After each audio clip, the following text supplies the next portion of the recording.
एक गांव था, नाम था ढोलकपुर। बड़ा ही शांत और सुंदर गांव था। लोग हमेशा खुशी से झूमते थे क्योंकि उस गांव में रहता था महाराज रायस्टार, जो अपने गांव के लिए एक शेर था जो कभी अपने लोगों के साथ गलत होने नहीं देता था। लेकिन उस गांव में छुपा था एक डरावना राज, एक राज जो सबके दिल में था पर जुबान पे नहीं। गांव के बीच एक सूखा हुआ पेड़ था जिसे लोग कहते थे श्रापित पेड़। ना कोई उसके पास जाता, ना कोई उससे आंख मिलाता। हर पूर्णिमा के अगले दिन उस पेड़ के नीचे एक लाश मिलती थी।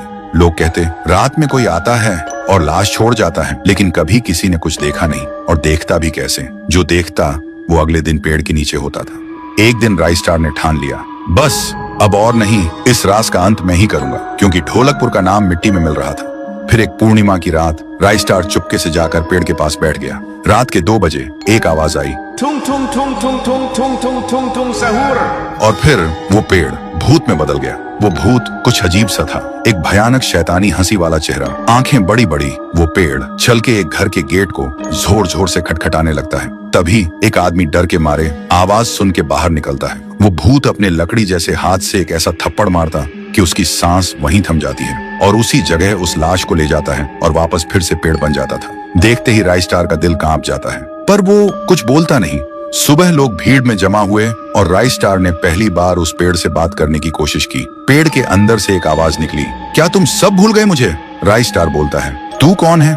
पेड़ बोलता है, मैं हूँ ठुन ठुन ठुन साहुर। एक वक्त था जब मैं भी इस गांव का एक प्यारा सा बच्चा था, लेकिन 100 साल पहले मुझे इसी पेड़ से रस्सी बांधकर उल्टा लटका दिया गया, गांव वालों की आंखों के सामने, और मेरी मौत को तमाशा बना दिया गया, सिर्फ इसलिए क्योंकि मैंने एक राज देख लिया था जो लोग छुपाना चाहते थे। और उसी पल से मेरी रूह इस पेड़ से जुड़ गई।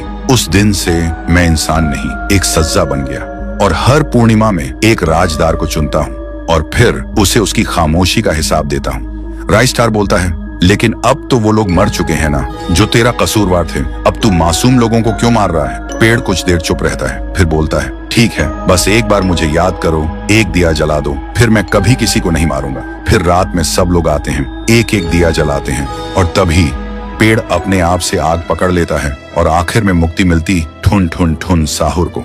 उस दिन के बाद गांव में कभी कोई लाश नहीं मिली। हर पूर्णिमा में लोग एक दिया जलाकर उसकी यादों को जिंदा रखते हैं, क्योंकि अगर भूल गए तो सपने में एक आवाज सुनाई देती थी, ठुंग ठुंग ठुंग ठुंग ठुंग ठुंग ठुंग ठुंग ठुंग सहूर।